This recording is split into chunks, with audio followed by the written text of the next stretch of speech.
এক বাদশা দেখলো এক লোক গাধার উপরে সাওয়ার হয়ে রাস্তা দিয়ে যাচ্ছে। তো সেই বাদশা লোকটিকে বলল, কি মিয়া, এই ভর দুপুরে কই যাও? আর তোমার এই গাধাটা এত রোগা পাতলা কেন? গাধাটাকে খাইতে টাইতে দাও না নাকি? বাদশার এই কথা শুনে সেই লোকটা বলল, মহামান্বিত বাদশা, আমি যাচ্ছি এই গাধাটাকে বিক্রি করতে, আর গাধাটাকে খাইতে তো দেই, কিন্তু এই গাধা কোনো সাধারণ গাধা নয়। এই গাধার অনেক গুণ আছে, সেই গুণের কারণেই এই গাধাটা মোটা তাজা হয় না। বাদশা কয়, আচ্ছা তাই নাকি? তো এই গাধার কি এমন গুণ আছে যার কারণে গাধাটা মোটা তাজা হচ্ছে না? তখন সেই লোকটি বলল, বাদশা, আমার এই গাধার উপরে যদি কোনো ব্যক্তি উঠে বসে তাহলে সে মক্কা মদিনা দেখতে পারে। লোকটার এই কথা শুনে বাদশা বলল, আরে বেয়াকুব, কি সব জাতা বলো? গাধার উপরে বসে মক্কা মদিনা দেখা যাবে, এটা কি কখনো সম্ভব নাকি? তখন সেই লোকটা বলল, বাদশা, আমার কথা যদি সত্য না হয় তাহলে আমার জিহ্বা কেটে দিন। বাদশা কয়, আচ্ছা ঠিক আছে, তোমার কথা যদি সত্য হয় তাহলে তোমার এই গাধাটাকে আমি নিজেই কিনে নেব, বলো গাধার দাম কত? তো সেই লোকটা বলল, এই গাধার দাম হচ্ছে 50,000 টাকা। এদিকে এই আশ্চর্য ধরনের গাধার খবর সারা এলাকার মধ্যে ছড়িয়ে পড়ল।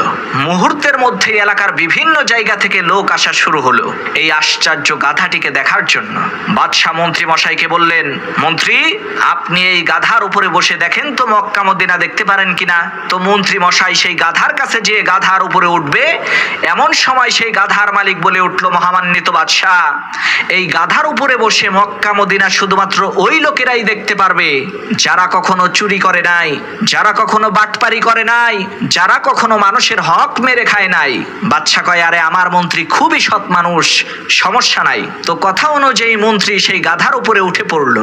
এরপর সে ডানে তাকায়, বামে তাকায়, উপরে তাকায়, নিচে তাকায়, মাগার কোনো জায়গায় সে মক্কা মদিনা দেখতে পারে না। তখন বাদশা জিজ্ঞেস করলো, কি মন্ত্রী মশাই, কোনো কথা বলছেন না যে? মক্কা মদিনা কি দেখেছেন? তখন সেই মন্ত্রী মনে মনে চিন্তা করলো, এখন যদি আমি বলি আমি মক্কা মদিনা দেখি নাই, তাহলে তো বাদশা মনে করবে আমি হচ্ছি সবচাইতে বড় চোর, সবচাইতে বড় ধোঁকাবাজ, সবচাইতে বড় প্রতারক। কি করা যায়?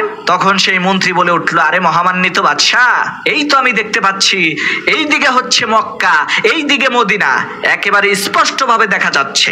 মন্ত্রীর এই কথা শুনে বাদশা কয়, আরে ভাই, তুই তাড়াতাড়ি নাম, আমাকে একটু মক্কা মদিনা দেখতে দে। তো বাদশা সেই গাধার উপরে উঠে দেখে, আরে কি সর্বনাশ, কই কোথাও তো মক্কা মদিনা দেখা যাচ্ছে না। তখন মন্ত্রী সেই বাদশাকে জিজ্ঞেস করলো, কই কোথাও তো মক্কা মদিনা দেখা যাচ্ছে না।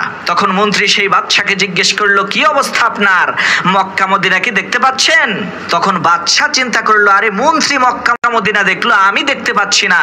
আমি যদি বলি যে আমি কিছুই দেখতে পারি নাই, তাহলে তো এই পাবলিক যারা দাঁড়ায় আছে তারা মনে করবে আমি হচ্ছে সবচাইতে বড় চোর, সবচাইতে বড় প্রতারক, সবচাইতে বড় বাটপার। এই তো এইদিকে মক্কা চমকা